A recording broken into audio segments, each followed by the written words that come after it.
ప్రేమించే వారికి అనగా ఆయన సంకల్పం చొప్పున పిలువబడిన ప్రతి ఒక్కరికి మేలు కలుగుటకై సమస్తమును సమకూడి జరుగుచున్నవని ఎరుగుదుము. దేవుని పిల్లలారా, దేవుని నమ్ముకున్న మనము కొన్నిసార్లు శ్రమలు, కష్టాలు, బాధలు అనుభవిస్తూ ఉంటాం.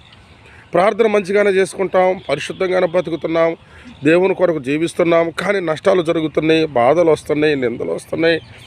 ఏంటిది అని ఆశ్చర్యపోవద్దు.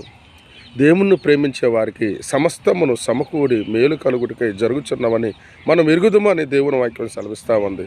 యోసేపుకి తన అన్నలు ఎందుకు పగబట్టారో తనకు అర్థం కాదు. తన అన్నలు ఎందుకు చంపాలనుకున్నారో తనకు అర్థం కాదు. బానిసగా ఎందుకు పోయాడో తనకు అర్థం కాలేదు. అక్కడ పొతిఫర్ ఇంట్లో నీతికి బతికితే ఒక నింద వచ్చిందో అర్థం కాలేదు. కానీ చివరికి దేవుడు ఐగుప్తు దేశానికి రాజుగా చేశారు. కాబట్టి దేవుడే ఐగుప్తు దేశానికి యోసేపుని తీసుకెళ్లారు. దేవుడే ఉన్నతమైన స్థాయిని తనకు అనుగ్రహించాడు. ఈ లోపల ఎన్నో శ్రమలు, పోరాటాలు, అవమానాలు, నిందలు ఇవన్నీ ఏవి యోసేపుకి తెలియదు. అలాగే యోబును కూడా మనం చూసుకుంటే యోబుకు కూడా ఏమీ తెలియదు. ఆయన చక్కగా ప్రార్థన చేసుకున్నవారు, దేవుని యందు భయభక్తులు కలిగిన వారు, దేవుని కొరకు బ్రతికేవారు. పిల్లలు ఎందుకు చనిపోయారో తెలియదు, ఆస్తి ఎందుకు పోయిందో తెలియదు, ఆస్తి పోయింది, తనకు రోగం వచ్చింది తెలియదు.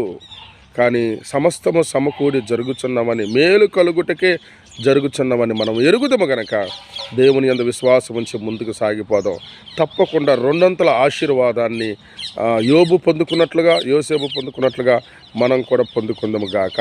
ఆమేన్.